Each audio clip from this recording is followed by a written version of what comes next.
Hi everyone, it's Maddie. Welcome back to my channel. Today I wanted to talk a little bit about, trending items, bags that are out of style, and just kind of in general, the influence that social media has had on the luxury hand buying community and what it all means for us, and just sort of my thoughts on it and like my takeaways, because I think it's a slightly different perspective of what is out there. I mean, so if you watched the video that I did, a collaboration with Jerusha a few weeks ago, you would know that I had my YouTube channel starting many years back, and then I kind of shut it down because my work situation changed, and then I started it back up again. But when I first got into YouTube and sharing kind of my passion for luxury handbags online, I would say it was a little bit more niche. Like the people who were online doing unboxings and sharing handbags, like we were all, for lack of a better word, like handbag nerds. We were like into the history and the details, and there's still a lot of that today. And that's one of the things that I really love about sharing on this platform and also on Instagram, is just kind of nerding out over the different seasons and the details and the motifs and the history and all of that. And in these different heritage brands, like it really is fascinating. Like there's so much history and art and different influence behind it. And I really think it says a lot about, society, what's going on in the world and all of that stuff. And it really is like a creative way of expressing oneself. Recently, with the rise of TikTok and all that, there's been a lot of discussion on like one specifically, you'll hear it a lot, like millennial style, and like how millennials, like they need to change their hair part, they need to change their jeans, they need to change all that. I'm a millennial, I like keep up with stuff. I have the middle part now. But I think a little bit of it is just, it becomes like the memification of forcing these particular styles on everyone. So it's like everyone needs to be on trend all the time, and then the trend cycles move too quickly. And I am saying this as someone who has a lot of bags, who buys a lot of stuff. Like the channel is called Maddie Shops, not Maddie Sits at Home, so it definitely is a consumption-based channel.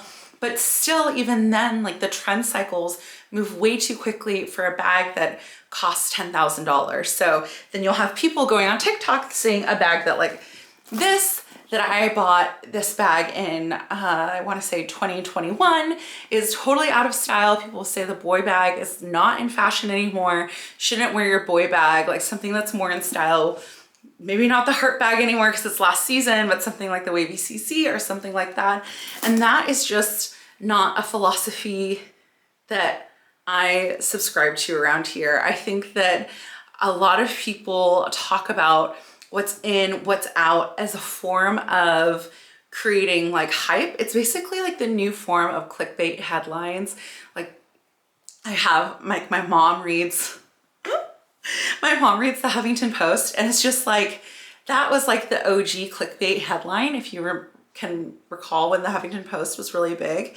And it is just to kind of inspire a feeling in people. So people will either get upset and they're like, no, I need my skinny jeans, or they'll get kind of like outraged, or they'll be like, yeah, those skinny jeans.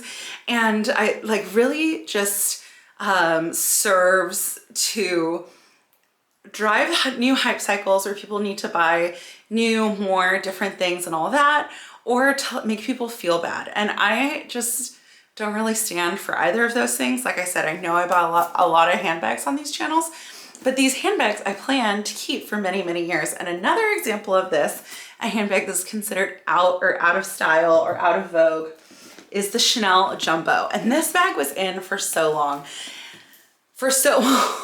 See, I'm even getting caught up in the language for it. In for so long. I mean, the Jumbo has been around for longer than people in their 20s.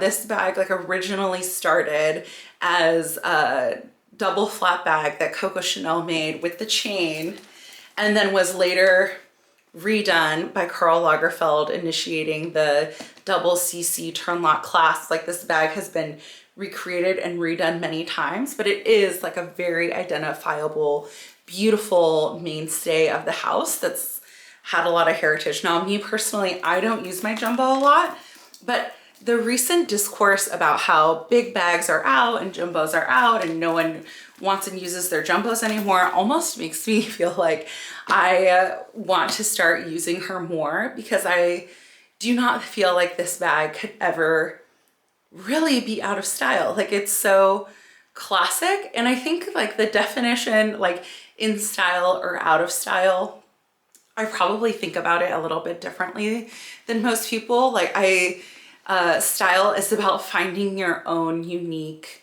style language. That's something that's like uniquely you. So if it's your style, that's kind of like something that persists throughout time. Of course, people change and you know, I certainly don't wear everything today that I was wearing when I was in my 20s or all that, but that doesn't mean that it's necessarily something that needs to be thrown away. I think there's like this huge like amount of waste that kind of happens in these hype cycles. And I think it's been really dangerous for those of us that are into luxury, because it kind of, you know, makes people feel like, oh, I just bought my Chanel Boy a couple years ago. Is this no longer a bag that's worthy of being carried or chic to be carried? I would say no. Like, you absolutely should continue to use your boy bags. Like, the thing with hype cycles is when something is on the hype cycle, then suddenly it becomes something that's for everybody. And so everybody is like, oh, this bag would work for me. Where in reality, like, I think the best way to shop for these kinds of really expensive luxury bags is to truly think about what works for you and your needs and your lifestyle. And that's how to kind of avoid the hype cycle. So for example, this bag works really well for me because I like to be hands-free.